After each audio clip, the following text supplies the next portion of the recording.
Hello and welcome to Study IQ. My name is Saurabh Gupta and I teach philosophy option live on Study IQ IS. आज के session में हम discuss करने वाले हैं हमारी वेस्टर्न फिलोसफी की पहली यूनिट, जिसमें हमने पिछली यूनिट में डिस्कस किया था, पिछले सेशन में डिस्कस किया था प्लेटो को, और आज हम डिस्कस करेंगे एरिस्टोटल को। तो एरिस्टोटल से रिलेटेड जो भी टॉपिक्स हैं उनको आज हम डिस्कस करने वाले हैं हमारी इस सीरीज़ में, जिसका नाम है फिलोसफी इन 10 मिनट्स। तो हम 10 मिनट्स में समझेंगे आज एरिस्टोटल की फिलोसफी को, जिसमें जितने भी हमारे टॉपिक्स आते हैं वो सभी हम डिस्कस करेंगे। फिलोसफी से रिलेटेड कोई भी डाउट्स, कोई भी क्वेरीज हैं तो आप मुझे टेलीग्राम पे या फिर इंस्टाग्राम पे मुझे कांटेक्ट कर सकते हैं। आईडी रहेगी गुप्ता सौरभ BLY1। हम बात करते हैं हमारे सिलेबस की, तो प्लेटो एरिस्टोटल से रिलेटेड हमारे जो टॉपिक्स हैं हमारे सिलेबस में, वो है ideas, substance, form and matter, causation, actuality and potentiality. Ideas और सब्सटेंस ये हैं प्लेटो के, जिनको हम ऑलरेडी डिस्कस कर चुके हैं अपनी पिछली यूनिट में। अभी हम डिस्कस करने वाले हैं form and matter, causation, actuality and potentiality, जो कि कॉन्सेप्ट्स हैं एरिस्टोटल के। फिलोसफी ऑप्शनल का हमारा जो अगला बैच है वो स्टार्ट हो रहा है 2 दिसंबर से। इसकी फीस काफ़ी अफोर्डेबल है, 14,999। आपको मेरा कोड यूज़ करना होगा SG Live, फिर आपको मैक्सिमम डिस्काउंट मिल जाता है। इसमें आपको लाइव क्लास के साथ साथ टेस्ट सीरीज भी मिलते हैं, जिसमें आपके 12 टेस्ट रहते हैं, 8 सेक्शनल और 4 फुल एंड टेस्ट। ये टेस्ट सीरीज आपकी लाइव क्लास के साथ साथ चलती है। सिलेबस हमारा सिर्फ 4 महीने में कंप्लीट हो जाता है। कई सारे बेनिफिट्स हैं फिलोसफी ऑप्शनल के। शॉर्टेस्ट सिलेबस है, स्टैटिक सब्जेक्ट है, फिलोसफी के बैकग्राउंड की रिक्वायरमेंट नहीं है, और टॉपर्स की चॉइस रहा है। कई सारे टॉपर्स यहाँ से निकले हुए हैं। आपके कई सारे पेपर्स को, GS के पेपर्स को ये ओवरलैप करता है। Ethics, integrity and aptitude paper 4, ऐसे का पेपर, इसके अलावा कई सारे सोशल एंड पॉलिटिकल के टॉपिक्स को ये ओवरलैप करता है। कई सारे इसके बेनिफिट्स हैं। ये आपको आपके राइटिंग स्किल्स को इम्प्रूव करके एक थॉटफुल एस्पिरेंट बनाता है। तो इतने सारे बेनिफिट्स हैं अगर आप फिलोसफी ऑप्शन को चूज़ करते हैं। इसके अलावा हमारे जो सिलेबस रहता है वो 4 महीने में कंप्लीट हो जाता है, जिसके साथ साथ टेस्ट सीरीज भी आपकी चलती है। तो हमारा जो अगला सेशन है, अगला जो कोर्स है वो 2 दिसंबर से उसकी पहली क्लास जो है वो स्टार्ट होने वाली है। So this is all about live classes. इसमें आपको सारा स्टडी मटेरियल भी मिलने वाला है। अभी हम बात करते हैं हमारा जो आज का टॉपिक है, दैट इज़ एरिस्टोटल। तो एरिस्टोटल का जो सबसे पहला टॉपिक है that is form and matter. तो इसको समझने के लिए हम एक बार रिकॉल करते हैं प्लेटो की आइडियाज़ और फॉर्म, जिसको हमने समझा था एलिगरी ऑफ केव और द डिवाइडेड लाइन के थ्रू, जहाँ पे प्लेटो ने ये कहा था कि जो आइडियाज़ और फॉर्म्स हैं वो ट्रांसेंडेंट हैं, they live in the separate realm. यानी कि जो ऑब्जेक्ट्स होती हैं उनके आइडियाज़ जो होते हैं वो इटर्नल है, सब्सटेंस है, और जो ऑब्जेक्ट्स होती हैं वो उनकी कॉपीज़ हैं, वो उनके इम्प्रेशंस हैं, वो उनके शैडोज़ हैं। जैसे कि ये मार्कर है, ये मार्कर अपने आइडिया की कॉपी है, जबकि आइडिया इसका जो है वो है मार्करनेस, जो कि इटर्नल सब्सटेंस है, जो कि अल्टीमेट रियलिटी है। लेकिन अगर हम अरिस्टोटल की बात करते हैं तो अरिस्टोटल ये कहता है कि इस मार्कर का आइडिया और ये मार्कर यानी कि इसका मैटर दोनों एक साथ में रहते हैं, दोनों अलग अलग नहीं रहते। इसका मतलब ये है कि प्लेटो ये कहता है कि आइडियाज़ और फॉर्म्स जो हैं वो ऑब्जेक्ट से ट्रांसेंडेंट रहते हैं, यानी कि वो ट्रांसेंडेंटल रियल्म में रहते हैं, यानी कि आउटसाइड वर्ल्ड में रहते हैं। लेकिन अरिस्टोटल के अकॉर्डिंग जो आइडियाज़ और फॉर्म्स हैं वो एक साथ में रहते हैं, जिसको वो कहता है फॉर्म्ड मैटर, यानी कि फॉर्म और मैटर दोनों एक साथ में रहते हैं। यानी कि ये मार्कर और इसका आइडिया दोनों एक साथ में रहते हैं, दोनों अलग अलग नहीं रहते। जो कुछ भी है वो फॉर्म और मैटर नहीं है अलग अलग, जो कुछ भी है वो फॉर्म्ड मैटर है। इसको हम यहाँ से समझेंगे जैसे प्लेटो ये कहेगा कि जो एप्पलनेस है वो क्या है, वो वर्ल्ड ऑफ फॉर्म्स है। यहाँ पे जो एप्पल्स हैं, जो फिजिकल एप्पल्स आपके सामने रखे हैं, इनका जो एप्पलनेस है, जो आइडिया है, वो रियल आइडिया है, और ये जो एप्पल्स हैं वो उसकी सिर्फ कॉपीज हैं। ठीक है, यानी कि वो क्या है, वो वर्ल्ड ऑफ मैटर है और ये फॉर्म्स है, यानी कि फॉर्म्स और मैटर जो है वो अलग अलग हैं। अब अगर एरिस्टोटल की बात करते हैं तो वो ये कहता है कि फॉर्म और मैटर दोनों एक साथ में रहते हैं। ठीक है, ये फॉर्म हो गया और ये मैटर हो गया, दोनों एक साथ में रहते हैं, जिसको वो बोलता है world of form and matter, जिसको वो बोलता है फॉर्म्ड मैटर। यानी कि एप्पल का जो आइडिया है, यानी कि जो फॉर्म है वो और एप्पल दोनों एक साथ में रहते हैं। क्या किसी फॉर्म को आप देख सकते हो जब तक आपने एप्पल नहीं देखा? नहीं देख सकते। क्या किसी एप्पल को आप देख सकते हो जब तक आप उसकी फॉर्म या फिर आइडिया को नहीं जानते? नहीं देख सकते। इसका मतलब ये है कि दोनों एक साथ में रहते हैं, यानी कि जो फॉर्म या फिर आइडियाज़ होते हैं वो अपनी चीज़ों में ही इमैनेंट होते हैं, जबकि प्लेटो के लिए वो ट्रांसेंडेंट होते हैं। यही दोनों में डिफरेंस है, प्लेटो और एरिस्टोटल में। जबकि दोनों स्टूडेंट टीचर हैं, जो एरिस्टोटल है वो स्टूडेंट है और जो प्लेटो है वो टीचर है, लेकिन फिर भी उनके दोनों के जो आइडियाज़ हैं वो थोड़े से डिफरेंट है। अब हम बात करते हैं एरिस्टोटल के कॉजेशन की।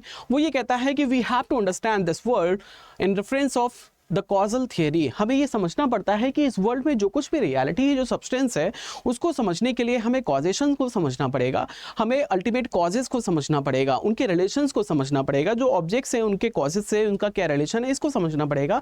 इसके लिए वो देता है कॉजल थियरी, जिसमें 4 कॉजेस को वो रखता है। सबसे पहला आता है मटेरियल कॉज, उसके बाद में आता है फॉर्मल कॉज, फिर आता है एफिशिएंट कॉज, उसके बाद में आता है फाइनल कॉज। साइंटिफिक कॉजेशन में सिर्फ 2 कॉजेस होते हैं, एक तो होता है मटेरियल कॉज, दूसरा होता है एफिशिएंट कॉज। फॉर्मल कॉज और फाइनल कॉज की बात नहीं की जाती, इसीलिए साइंटिफिक कॉजेशन से जो अरिस्टोटल का कॉजेशन है वो डिफरेंट है। अरिस्टोटल ये कहता है, फॉर एग्जांपल अगर हमें बनानी है डाइनिंग टेबल, अब डाइनिंग टेबल के लिए मटेरियल कॉज होगा लकड़ी, उसकी जो फॉर्म है यानी कि उसके जो डायमेंशंस हैं, हाइट, वेट, ये सारे जो हैं, ये क्या है, ये उसकी फॉर्म है कि इसको कैसी शेप दी जाएगी, कैसी डिज़ाइन दी जाएगी, उसका साइज़ क्या रहेगा, ये है उसकी फॉर्म, जो कि उसका फॉर्मल कॉज है। Next is efficient cause. Efficient cause वो होता है जो लकड़ी से टेबल को बनाएगा, वो एफिशिएंट कॉज यानी कि निमित्त कारक है, जिसके माइंड में वो फॉर्म रहती है, यानी कि जो फॉर्म है वो उसके माइंड में रहती है। अब उसके माइंड में है कि मुझे कैसी टेबल बनानी है, वो फिर उसको बना देगा। और जो फाइनल कॉज है, चौथा कॉज जो है वो that is final cause. Final cause का मतलब होता है पर्पस, किस पर्पस से वो टेबल बनाई जा रही है। बिना पर्पस के तो टेबल बनेगी नहीं। इस दुनिया में जो कुछ भी बना है, हर चीज़ का एक पर्पस होता है, which is known as teleological conception. Teleological का मतलब होता है हर चीज़ के पीछे एक पर्पस होता है। तो इस टेबल को बनाने का भी एक पर्पस होगा। पर्पस क्या है कि इसके ऊपर बैठ के खाना खाना है, मतलब चेयर पे बैठ के टेबल पे हमें क्या करना है, खाना खाना है, यानी कि डाइनिंग का हमारा एक पर्पस है जिसके लिए हमें डाइनिंग टेबल बनानी है। तो चारों ही पर्पस जब आपस में मिलते हैं तभी कोई चीज जो है वो एग्जिस्टेंस में आती है। इस तरीके से कॉजेशन को एक्सप्लेन करता है। नेक्स्ट इज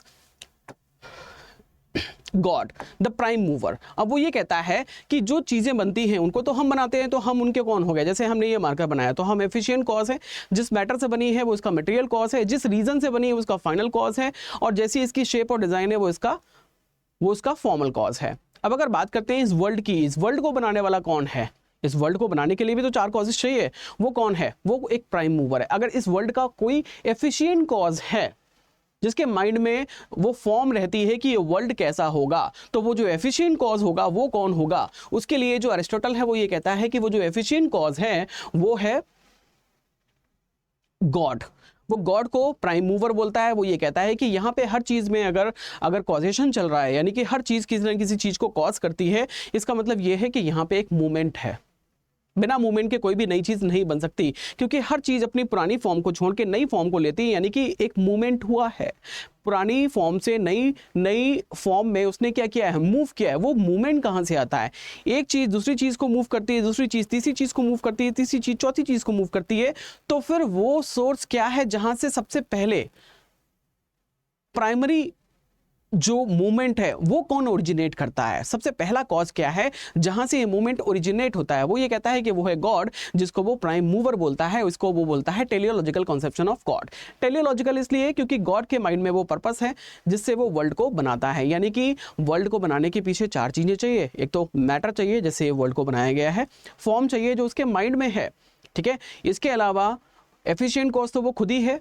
इसके अलावा आपको क्या चाहिए, पर्पस चाहिए जो कि उसके माइंड में होगा, किसी न किसी पर्पस से उसने बनाया होगा। यानी कि यहाँ पे गॉड का जो कॉन्सेप्शन है वो कैसा है, वो टेलियोलॉजिकल है। यानी कि गॉड को किसी पर्पस के लिए कंसीव किया गया है, क्योंकि गॉड के माइंड में वो पर्पस है जिससे उसने वर्ल्ड को बनाया है, ठीक है, as a prime mover. The cause of all change and the evolution. अब जो गॉड है वो कौन है, वो cause of all change and evolution है, क्योंकि वो प्राइम मूवर है।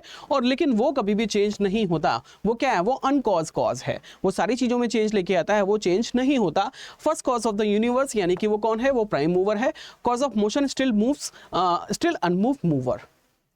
वो उसको अनमूव मूवर बोलता है। सारी चीजों में मोशन डालता है लेकिन वो कभी भी मूव नहीं होता, वो अपने आप में अनमूव रहता है। प्योर फॉर्म है और वही प्योर एक्चुअलिटी है। अब हम बात करते हैं एक्चुअलिटी और पोटेंशियलिटी की। अब यहाँ पे एक एग्जांपल देता है सीड से लेके फ्रूट तक का। जैसे एक छोटा सा बीज होता है, उसकी जो फॉर्म है वो उसकी एक्चुअलिटी है। किसी भी चीज़ की जो प्रेजेंट फॉर्म होती है वो उसकी एक्चुअलिटी होती है। और जब वो अगला फॉर्म लेगा, वो अगला फॉर्म इसलिए लेगा क्योंकि उसके अंदर वो कैपेबिलिटी होगी। जैसे ये जो बीज है ये एक्चुअल फॉर्म में है, लेकिन इसके अंदर एक कैपेबिलिटी भी है। उस कैपेबिलिटी को ये कहता है पोटेंशियलिटी। उस कैपेबिलिटी का मतलब है कि उसके अंदर इतनी कैपेबिलिटी है कि वो स्प्राउट बन सकता है। स्प्राउट में पोटेंशियलिटी है कि वो एक छोटा सा प्लांट, फिर बड़ा प्लांट, फिर एक बड़ा सा पेड़ बन सकता है। उसमें फूल आ सकते हैं, उसमें फ्रूट्स आ सकते हैं, हैं और फ्रूट्स में ये पोटेंशियलिटी होती है कि वो सीड को क्या कर सकता है, ओरिजिनेट कर सकता है। यानी कि हर चीज़ की जो प्राइमरी फॉर्म है, जो प्रेजेंट फॉर्म है, वो उसकी एक्चुअलिटी है, लेकिन उसके अंदर एक पोटेंशियलिटी भी होती है, एक कैपेसिटी होती है जिसकी वजह से वो अगली फॉर्म को ले सकता है। That is called their actuality, that is called their potentiality. तो पोटेंशियलिटी और actuality are the two principles on which the causation is based. This is how the Aristotle's philosophy is considered. इस तरीके से philosophy हम समझते हैं Aristotle की। तो आज के सेशन में इतना ही, 10 मिनट हो चुके हैं, 10 मिनट का हमारा ये सेशन था।